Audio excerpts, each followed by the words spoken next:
Galit ka lang kasi ako may ginawa ako sa bayan.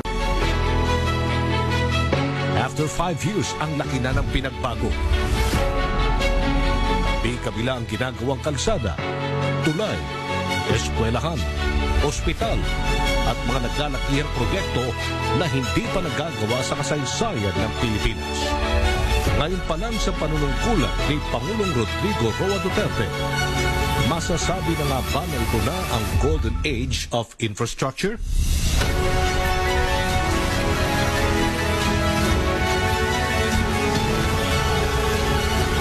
Ang nailaan ng Pangulo sa mga proyektong pang-infrastruktura, tinatayang aabot ng 8 trilyon mula 2017 hanggang 2022.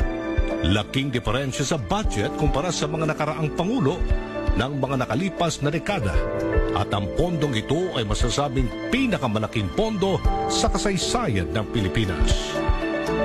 Infrastructure project, we will make a few years the golden age of infrastructure in the Philippines to enhance our mobility and connectivity and thereby spur development growth on equitable in the country.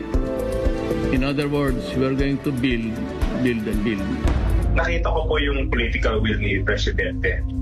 Yun talagang kailangan natin para ma-implement ang mga proyekto ng Pilipinas. At para maging developed nation ng Pilipinas, kailangan natin ayusin ang ating infrastruktura na matagal nang pinabayaan. Marami mang hinarap na hamon ang administrasyon ni Pangulong Duterte sa mga programa ng infrastruktura. Hindi may kakaila ang infrastructure boom sa bansa at ang pagkakaroon ng trabaho ng milyong-milyong Pilipino sa kabila ng COVID-19. It is easier to build from scratch than to dismantle the rotten and rebuild upon its rubble.